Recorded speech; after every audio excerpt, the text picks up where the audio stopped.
안녕하세요. 오늘도 좋은 날 함께 성경을 공부합니다. 오늘은 창세기 37장 애굽으로 팔려간 요셉에 대한 내용을 함께 공부하겠습니다. 야곱이 그 아비의 우고하던 땅에 거하였다는 의미는 무엇인가? 에서는 야곱을 떠나 세일로 갔고요. 야곱은 여전히 이삭이 거하던 땅 가나안에 머물러 있습니다.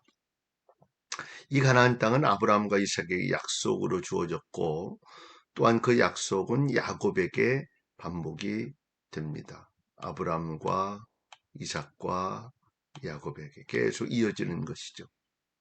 이때는 유목 생활을 하던 야곱의 가족들이 헤브론 근처에서 살고 있었던 시기이고 이삭이 죽기 몇 해 전이었다. 야곱의 약전이 이러하니라 라고 하는 구절. 음, 개, 개역개정 전에 있는 내용들의 표현이다 보니까 약전이라 이렇게 표현이 약전이 개보다 족보다 라고 하는 그런 말이에요. 근데 본절에 야곱의 약전을 말하겠다고 한 뒤에 요셉의 이야기가 시작되는 것은 조금 이상하게 생각할 수도 있습니다. 그러나 사실상 야곱의 계보적 위치는 요셉과 연결해서 가장 역사적 의미를 갖고 있다. 그래서 요셉이 언급되고 있는 것이다. 또한 이제부터는 언약의 상속권이 어느 한 아들에게만 국한하지 않고 야곱의 12아들과 그의 후손들에게 모두 개성되었기 때문에 이후의 역사를 야곱의 약전이다. 야곱의 족보다. 계보다. 이렇게 이야기하는 것입니다. 이 구절은 아브라함과 이삭과 야곱의 족장 시대가 요셉으로 연결되면서 요셉의 훗날 행적과 함께 새로운 장이 펼쳐지고 있음을 암시해 주고 있습니다. 요셉이 꿈 이야기를 할 당시의 나이는 몇 살이었는가? 당시 요셉은 17세의 소년으로서 바단 아람에서 라헬의 첫 아들로 태어납니다. 야곱에게는 11번째 아들이 되고요. 라헬의 두 번째 아들은 베냐민이죠. 베냐민. 이처럼 요셉은 아직 소년이었기 때문에 꿈 이야기를 천진하게 할 수 있었다. 이 시기에 애굽으로 팔려감으로 시작된 요셉의 고난은 30세 때 애굽 총리가 될 때까지 계속되었으니 결국 요셉은 13년간의 순환기를 보낸 셈이다. 그 당시는 굉장히 어려운 시기였지만 인생을 살다 보니까 13년이라는 세월은 금방이었죠. 그런데 17세에서 30세에 총리가 됐다는 것은 상상을 초월할 일이죠. 요셉이 형들의 미움을 받게 된 직접적 이유는 무엇인가? 요셉은 형들의 잘못을 아버지 야곱에게 일러 바침으로 미움을 받기 시작했다.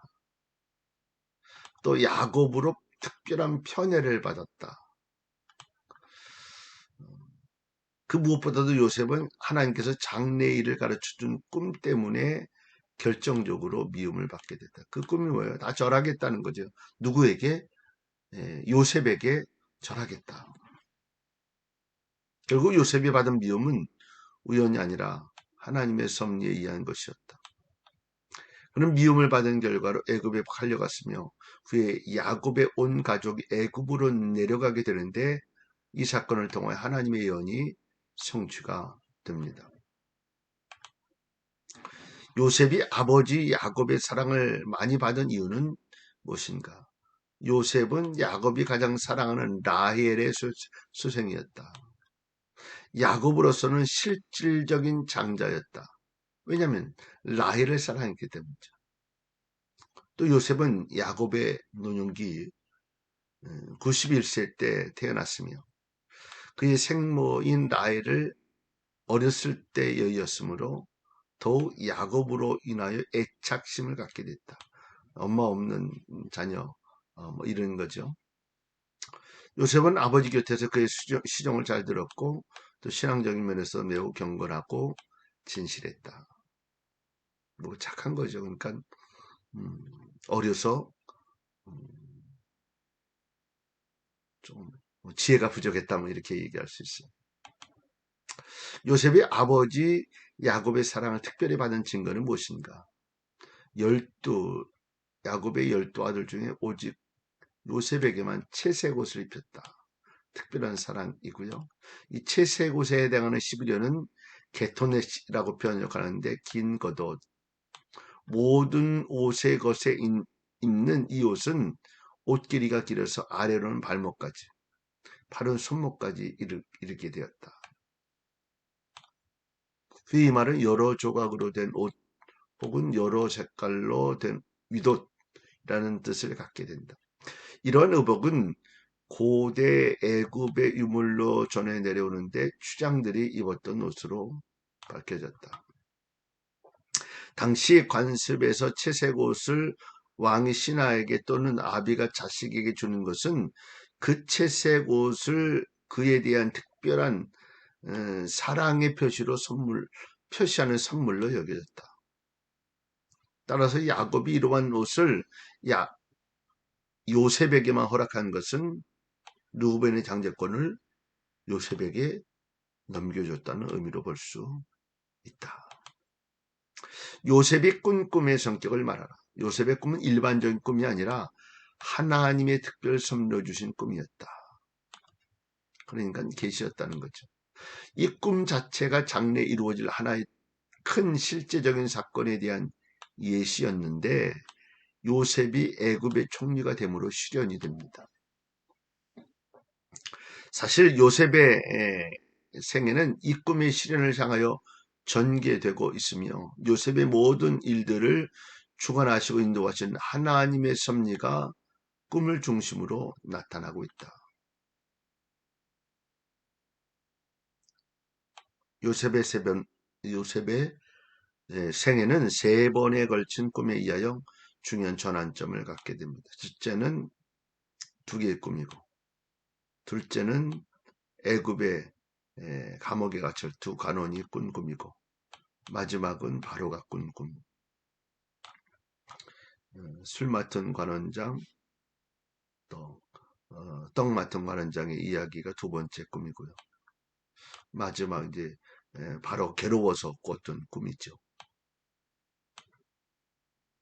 이삭이 얇은 이삭과 또 아주 풍성한 이삭과 또 소가 마른 소와 또 풍족한 소 이런 내용들 나오는 것. 첫 번째 꿈은 해와 달과 별이 절하고 이삭이 절하고 그런 내용. 요 3가지의 꿈이 요셉의 인생을 바꿔놓았죠. 야곱이 요셉에게 나와 내 모아 라고 한 말은 무슨 뜻인가? 요셉의 어머니 라헬은 베냐민을 낳을 때 죽었기 때문에 여기서 뭐가 의미하는 것은 4가지 약설이 있다. 첫째, 라헬이 죽었지만 야곱은 그녀에 대한 관심을 갖고 있었고 산 사람처럼 생각하고 있었다. 둘째는 야곱의 집에서 가장 큰 어머니 격인 레아를 가리킨다. 세 번째는 라헬의 여종 비라가 라헬이 죽은 후부터 요셉의 어머니 역할을 했으므로 비라를 가리킨다. 네 번째, 여기서 나타나는 모라는 말은 요셉의 꿈의 내용이 상징하는 의미가 무엇이라는 것을 구체화하기 위해 사용됐을 뿐이다. 이 4가지 중에 4번째가 가장 유력한 견해다.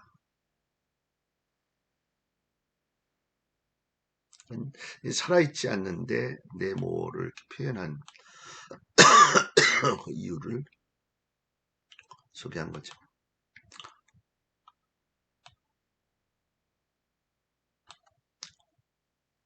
요셉이 형들을 만나기 위해 도단까지 간 것은 요셉의 어떤 성품을 보여주는가? 아버지에 대한 온전한 순종을 나타낸다. 그는 아버지로부터 총애를 받았으나 늙은 아버지 곁에서 언제나 그의 심부름을 도맡아 왔다. 사실 쉬운 일은 아니죠. 형제에 대한 친절을 끝까지 베푸는 그의 신실한 우애를 볼 수 있다. 형들의 시기를 알면서도 아버지의 명령을 따라 멀고 험한 여행을 강행하여 형들을 만나게 됩니다. 맡은 일에 충실한 책임 있는 모습을 보여줍니다. 아버지 야곱이 요셉을 형들에게 보낸 것은 형들의 안부를 알기 위한 것이었는데, 요셉은 형들의 안부를 알기 위해 세금으로 왔다가 다시 도단으로의 험한 여행을 계속합니다. 쉬운 일은 아니죠. 효자였다는 거예요. 요셉이 형을 만나기 위해 세겜으로부터 어디로 갔는가? 도단으로 갑니다. 도단은 세겜 북쪽 30km 지점에 위치해 있고요. 사마리아로부터는 북쪽으로 20m 정도에 떨어져 있습니다. 세겜 동쪽에는 좋은 목초지가 있었는데 도단에는 이보다 더 좋은 풀밭이 있었다. 고고학자들은 이곳에서 야곱 시대 사람들이 거주한 후기 청동기 시대 유적지를 발견합니다. 이것이 지금 폐허됐지만 옛 이름을 그대로 불려지고 있다. 도단이라고 하는 이름이요. 요셉이 오는 것을 본 요셉의 형들은 어떤 흉계를 꾸미고 있었는가? 요셉을 죽여 구멍에 던지고, 아버지 야곱에게는 요셉이 짐승에게 잡혀갔다고 거짓말을 하자고 이야기합니다. 요셉의 수고와 우애는 전혀 아랑곳하지 않고 그를 죽이려고 흉계를 꾸민 것은 너무나 잔인한 죄악된 행위였다. 얼마나 얄미웠으면 그런 마음을 가졌을까, 이런 생각도 들어요. 결국 죽이기를 꾀하는 그들의 마음은 악인들의 공동적인 속성이다. 악인들은 의인치기를 꾀하고 향하여 그 일을 가는도다. 요셉의 형들이 그를 죽이려고 할 때 누가 말렸는가? 맏형인 루벤이었다. 그런 동생 요셉을 아버지 야곱으로 돌려보내기 위해 다른 형들에게 죽이지 말고 그냥 구덩이에 던질 것을 제의합니다. 루벤은 야곱의 장자였지만 요셉만큼 사랑을 받지 못했다. 그도 역시 요셉을 시기했다. 그러나 여기서 그는 인간 본연의 공리를 앞세워 요셉을 죽이지 말자고 제안하고 하나님의 섭리에 이바지하게 됩니다. 죽였으면 요셉의 인생 끝이었겠죠. 그러니까 하나님의 섭리를 이룬 도구의 모습으로 사용됐다는 말이죠. 요셉이 팔려가는 것을 간단히 설명하라. 요셉의 형들이 요셉을 붙들어 채색 옷을 벗기고 들에 있는 구덩이에 던지게 됩니다. 그러다가 그는 때마침 도단을 지나가던 미디안 상인들에게 은 20에 팔려 애굽으로 내려가게 됐고, 그 미디안 상인들은 애굽에 도착한 후 요셉을 바로 왕의 시위대장 보디발의 집에 다시 팔게 됩니다. 결국 이러한 사건들은 하나님께서 아브라함 당시에 예언한 대로 400년간 이스라엘 백성으로 하여금 애굽 생활을 하도록 하시려는 하나님의 섭리가 있었다. 이스마엘 족속의 한때가 온다는 말은 무슨 뜻인가? 여기서 이스마엘 족속은 아라비아 대상을 가리킵니다. 한때라는 말은 한 무리의 여행자를 의미하고 일반적으로 약대의 짐을 싣고 다니는 여행자들을 가리킵니다. 이들은 애굽과 아시리아 사이에 위치한 지역을 차지하고 있었고 고대 근동의 무역에 큰 몫을 감당했습니다. 요셉이 팔릴 당시 이 대상들은 시리아에서 애굽으로 물건을 갖고 내려가는 중이었고, 요셉의 형들은 요셉을 그들에게 팔아 넘긴 것입니다. 이스마엘 족속이 약대에 싣고 가는 물건은 무엇이었는가? 상품과 유향과 모약이었습니다. 상품은 시리아 지방에서 가장 많이 생산되는 고무수액을 말린 가루이고, 상품은 팔레스틴에서 가장 비싼 생산품 중에 하나였고요. 몰약은 아라비아, 시리아, 팔레스틴 지역에서 자라는 관목에서 얻어내는 향기로운 진액이었다. 이 가운데 유향과 몰약은 황금과 더불어 동방박사들이 아기 예수님께 가져온 선물이기도 하죠. 요셉의 형들은 요셉의 몸값으로 얼마를 받았는 은 20개를 받게 됩니다. 은 한 개가 은 한 세겔. 당시 노예 한 사람의 평균값은 은 30세겔이었다. 그런데 요셉은 얼마요? 은 20세겔을 받았다. 왜요? 소년이었기 때문에. 예수님께서 은 30에 팔리게 됐죠. 나는 어디로 갈까? 라는 루벤의 부르짖음에는 그의 어떤 심정이 나타난가? 루벤은 요셉을 구하여 아버지 야곱에게 보내려 구덩이에 넣기를 제안했었다. 근데 나중에 와서 요셉이 없어진 것을 알고 몹시 괴로워하며 울부짖었다. 루벤의 이러한 울부짖음에는 장자로서의 동생에 대한 책임뿐만 아니라 아버지의 슬픔을 생각했다. 큰 죄책감을 느꼈다. 유순한 심정 잘 나타나고 있습니다. 비록 루벤이 간음의 큰 번제를 저지르긴 했지만 그는 약속의 자녀로 다시 신앙을 회복하여 장자다운 모습을 보여줍니다. 결국 루벤이 간음, 그러니까 새어머니죠. 새어머니이기도 하고 어머니의 여종이었던, 그러니까 결국은 아버지의 아내죠. 어쨌든 그래서 간음을 하는 상황이 생겨지죠. 큰 범죄를 저지르게 됩니다. 피 묻은 채 새 옷을 보고 슬퍼하는 야곱의 모습 무엇을 말해주는가? 요셉이 죽은 것을 믿게 하는 아들의 계략에 속아 고통당하는 그 모습은 이삭을 속여 축복을 가로챘을 때 에서가 슬퍼하며 울던 모습을 연상케 한다. 그러니까 무엇을 심든지 심는 대로 거두게 된다. 인생의 모습이죠. 요셉은 애굽에서 누구에게 팔렸는가? 이스마엘 사람에 팔렸다가 다시 미디안 상인에게 팔렸으며 그는 미디안 상인에 의해서 애굽의 시위대장 보디발에게 팔려지게 됩니다. 시위대장은 왕의 신변 보호를 맡는 호위대 우두머리, 애굽 왕의 측근이죠. 신임을 받은 자. 결국은 누구에게로? 왕에게로 이끄는 도구가 되죠. 요셉을 왕과 만나게 하는. 자, 애굽으로 팔려가는 요셉의 노정. 자, 헤브론에서 세겜으로 갔죠. 세겜에서 도단으로 갔죠. 여기서 팔려서 결국은 이집트로, 애굽으로 가게 되는 것. 이 내용이 오늘 요셉의 내용입니다. 여기까지 오늘은 공부하면 오늘 승리하는 날 되실 수 있기를 바랍니다.